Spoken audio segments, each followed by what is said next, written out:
makuha yung apat na sunod-sunod na panalo. Ito nga mag-top 1 sa pool.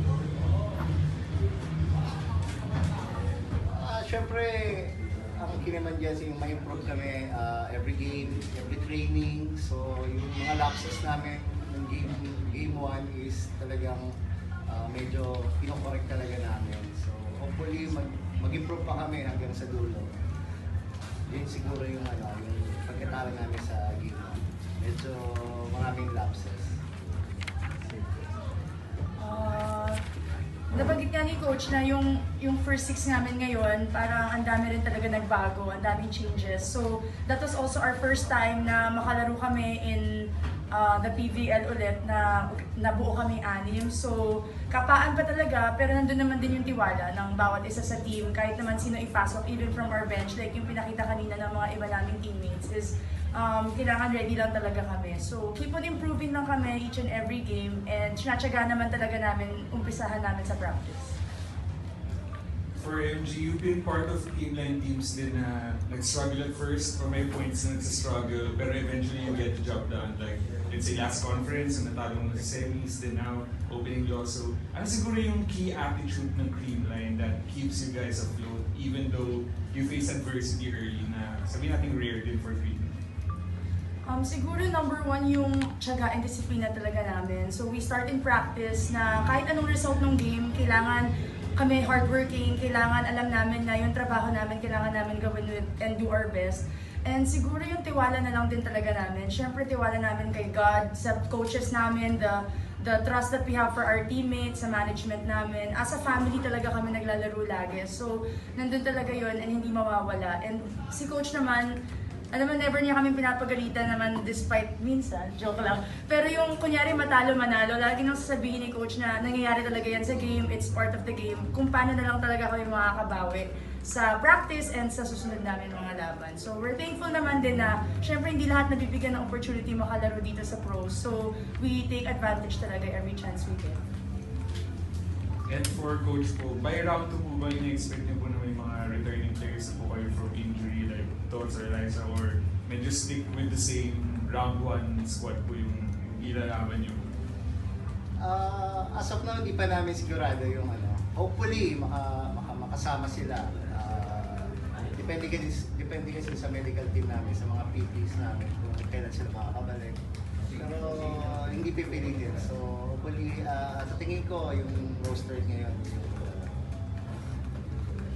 For Coach and MG, paano nyo lang siguro describe yung campaign so far ng trade line despite yung early setback yung opening game loss nyo? Paano nyo siguro describe yung pagbawi at saka patuloy na pag-improve ng team?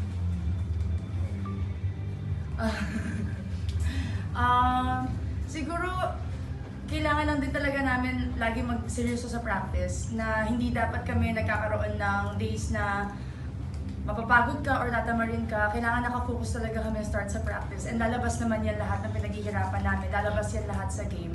And siguro, tuloy-tuloy lang din talaga. Minsan nagkakaroon kami ng lapses sa game, nakikita naman yun, pinagsasabihan talaga kami ni coach, but it's really how we overcome, and kung paano talaga namin i-set yung mind namin na pinaghahandaan talaga kami ng lahat ng teams. Lahat sila talagang they're playing their best, lalo na pagkatapat kami. So kailangan doblehin talaga namin yung effort namin every game, and take it as a challenge din talaga na kailangan ibigay talaga namin yung best namin lagi.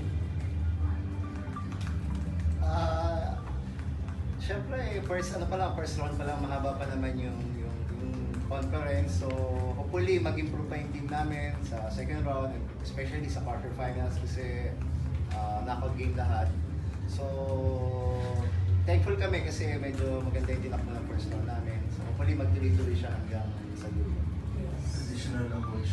How does it feel lang na makita yung players mo hindi sumusubo, tuloy-tuloy na lumalaban papunta dito sa itong consecutive win streak niyo? Siyempre, masaya ako. Since naman nung napunta ako sa Creamline, ganyan na yung mga attitude nila eh. So talaga, hindi na ako nagulat kung gano'n yung mga attitude nila sa game. Talagang bibigay nila yung 110% nila. Yun naman, masaya. For Coach and MG, ano na lang siguro yung magiging mindset ng team heading into the next round, especially yung makakalaban nyo rin, andun yung Sokumucho, yung Petrogaso. What's going to be the team's mindset and ano yung mga kailangan nyo pang i-improve heading into the next round? Be healthy, number one mindset namin, and work hard and syempre manalo. Kailangan din talaga yung end goal namin na one goal kami lahat, and that really is to play our best and win. Siguro yung mga lapses and mistakes namin talagang mangyayari yan. It's all about our attitude lang din na kailangan namin makabawi and we have to contribute. And it really starts in practice. So, lagi naman pagdating sa practice, and andyan naman yung coaches namin na kailangan laging more than 100%. Siguro mag-focus kami sa one game at a time. Siyempre, yun yung napaka-importante. Kahit sino yung kalaban mo, bottom ban o nasa taas, so kailangan paghandaan mabuti. Lalo na palapit yung quarterfinals, so ma-improve pa yung standing namin. So doon muna siguro kami mag-focus kung sino yung next namin kalaban. Thank you, Coach. Thank you, MG. Congrats on the win. Yeah.